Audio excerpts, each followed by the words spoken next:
Welcome to Wellness Wednesdays with me, Naturally Linda. Every week I am answering real questions submitted by you. If you want your question answered, check the show notes to find out how to submit your question. Now let's go ahead and get into it. What does your morning routine look like before the workday begins?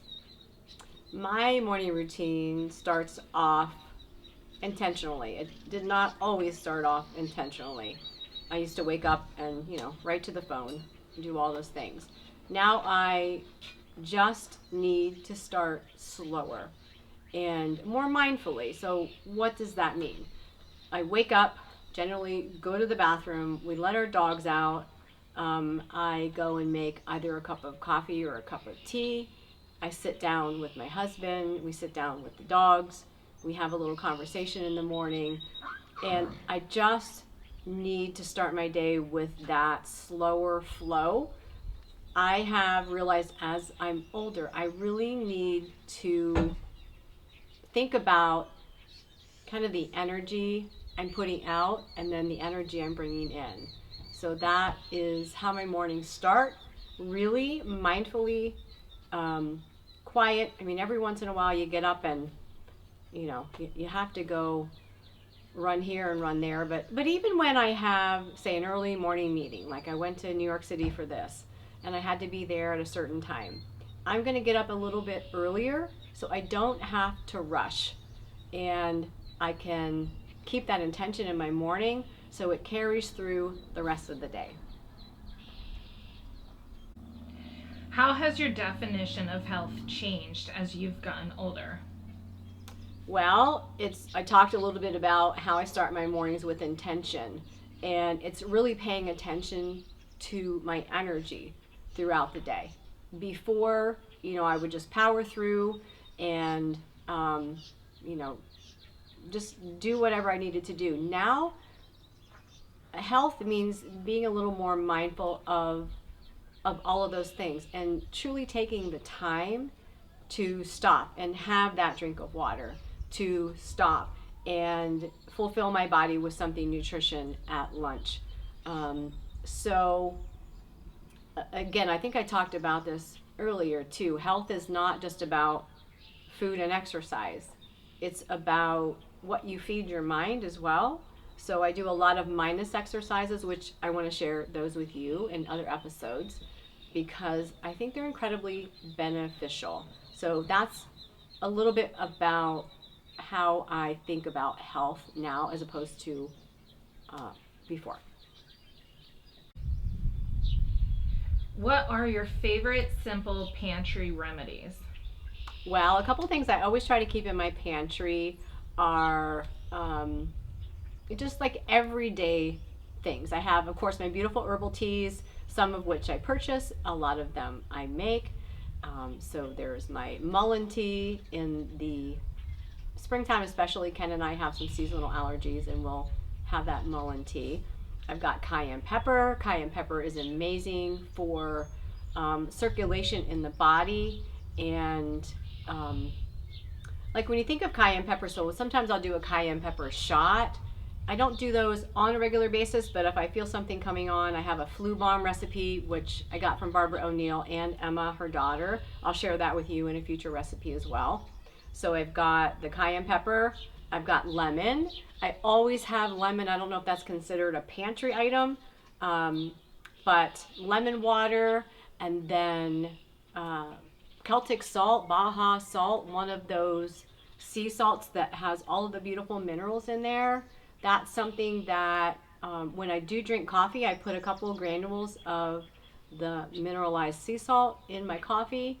Not only does it make it taste even better, but it gives me some magnesium, some of the beautiful minerals that come from the earth. So let me think, honey, like raw honey. I always have raw honey in my pantry. And I'll put that in my tea. I'll put that in my coffee. I'll put that in my yogurt. So those are some very simple things that we can keep on hand, which add to our health, are something that most people have in their pantries, and they're just easy to keep on hand.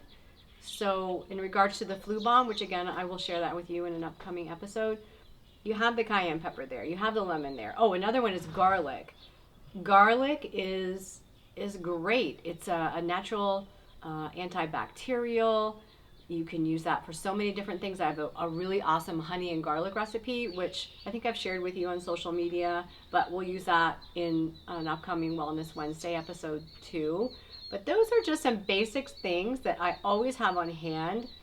Some I use every single day, like the sea salt, the Baja salt, the Celtic salt. The other ones I have there just in case my family and myself need them. Why has mullein been trusted for generations? Well, I've got my little prop right here. It's a piece of mullein that we have growing in our little flower bed. It's huge. So mullein is, I have all kinds of things to share with you about mullein. Mullein is very helpful for respiratory issues. And it just has been used for centuries because, our ancestors realized how amazing it was for breathing issues. They would smoke it too to help clear their lungs. I know that sounds kind of strange, but they would do that.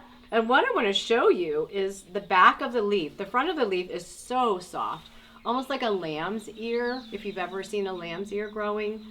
The back, what does that look like? What body part does that look like? It looks like a lung. And there's something called the doctrine of signatures. And it is the way a plant looks in regards to the body part it helps. So right there, the plant is telling you that it's good for respiration, for your lungs, for breathing, for healthy sinuses. So isn't that just cool? Now, the one we have growing, Miranda, who's asking me the question, she had taken some pictures of it last week, and we'll take another picture and we'll show it to you. And it's amazing. They can get to be about 8 feet tall. And there's this beautiful yellow stalk with the yellow flowers. The flowers are incredibly potent. And a lot of people make herbal teas out of those yellow flowers. But our ancestors, they used what they had. They used what God gave them, the herbs on the earth. And people like me still use those. And I love talking about all of these things and, giving you a little bit of that knowledge because, it's grandmothers used to talk about it, but it's just not like widely talked about anymore. But mullein is beautiful. We use it in our Breathe Easy tea. I have used it for Ken because he has like more seasonal allergies than I do. So it's just a beautiful plant, and God puts all of these things on the earth, and our ancestors knew about it, and we all need to know about it too. What are some of the most important things you've learned from living and working on a farm? To slow down. That's like one of the first things. Everything has a rhythm. Everything has a season. We live here in central Pennsylvania, and we get all 4 seasons. We get the winter, the spring, the summer, the fall. So you see the grasses that are luscious in the summertime, and then as we go into the fall, we see things kind of diminishing a little bit, not as lush. The colors change, and then we get into that autumn season and we get into winter, and things die back. They rest. What they're actually doing is resting. The farm has taught me that. I'm looking out at a couple horses right now. They were out grazing earlier, but now they're just coming over and they're taking their little rest. They're standing there and giving their bodies some quiet time, giving their mind some quiet time. So many of us are so busy doing all of the things, and I'm not excluded from that group.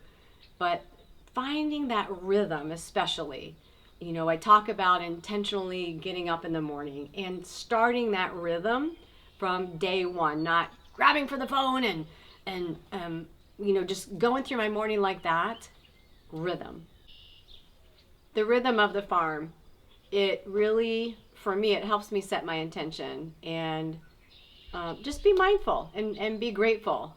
I get to wake up every morning to this beautiful farm. But you know, if say if you live in the city and that's where you love the city, you can wake up and you can be grateful and you can set that own rhythm for yourself. You don't have to live on a farm to to gain that rhythm and that mindfulness. So I love my farm. It gives me peace. It gives me calm. I think we all need to find that place. Again, it doesn't have to be a farm where we can just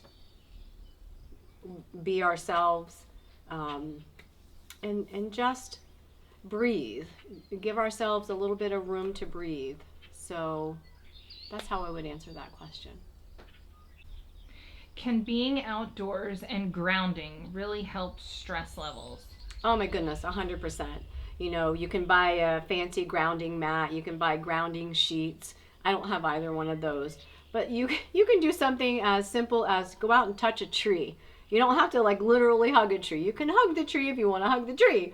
I'm sure it would appreciate that. But you can just go out and lean on a tree. Touch a tree. Yes, you can take your shoes and your socks off and you can go out and walk on the ground. Like animals are grounded all of the time, except I'm looking at horses again. A lot of horses, they have metal shoes on their feet, so it kind of takes that away from them. But grounding is a thing. We're all frequent. We all have frequencies. We're all beings that have frequencies, and everything in this world has a frequency. One of the things I do that I guess you could consider it grounding. I sleep on linen sheets. My husband and I sleep on linen sheets. They have a frequency of 5,000, I believe, which is a healing frequency. So, you don't have to run around in your bare feet, but it's absolutely the truth, and that it's my truth, and it's millions of other people's truth. Grounding is a thing. Again, you don't have to run around in your bare feet if you don't want to do that. Go out and touch a tree. Go out and touch a leaf. It kind of stabilizes your energy. So that's what grounding is all about. It stabilizes your energy. And again, we're all energetic beings. So anytime we can do those things, I think it's just wonderful. So absolutely, I believe in grounding. How does stress affect the body? Stress affects the body big time. It can increase our cortisol levels. It can actually create inflammation in our body. Many things contribute to stress in the body. From the way we wake up in the morning, that intentional rhythm we're setting. If we're starting in this crazy energy, that's going to affect your stress levels. We should be eating some kind of protein within an hour of waking up. That helps your cortisol levels and in turn helps your stress levels. A couple exercises I want to show you that can actually help lower your cortisol and kind of relax your nervous system. So you're going to take your two thumbs and you're going to place them about 4 inches apart, right under where your head connects to your neck. It's just right, it's like kind of right in line with your ear, the bottom of your ear. And you're going to hold there. Again, your thumbs are about 4 inches apart for about 30 seconds. You're not going to press super hard, but you're going to apply some pressure. So you're going to do that for 30 seconds. And then when you're done with that, you're going to drop your chin and stretch those muscles that are in the back of your neck, the occipital muscles in the back of your neck. That's one thing you can do to help lower the stress in your body. Another thing that's really good, you've heard about cold plunges. We're not doing a cold plunge. You're going to take cold water and run it on the inside of your wrist for about 30 seconds. That is going to affect your parasympathetic nervous system and slow things down. So those are just two little things that you can do when you are feeling stressed out, because stress isn't always a feeling, but it can be a feeling. And if we just learn to do those little things, like eating an hour after you get up, getting some protein, using those little exercises that I just showed you, I'll show you some other ones in the future, can help you learn how to manage, regulate your stress which in turn is really regulating your nervous system. Everybody, please stay tuned for part 2. We will continue our conversation next week, right here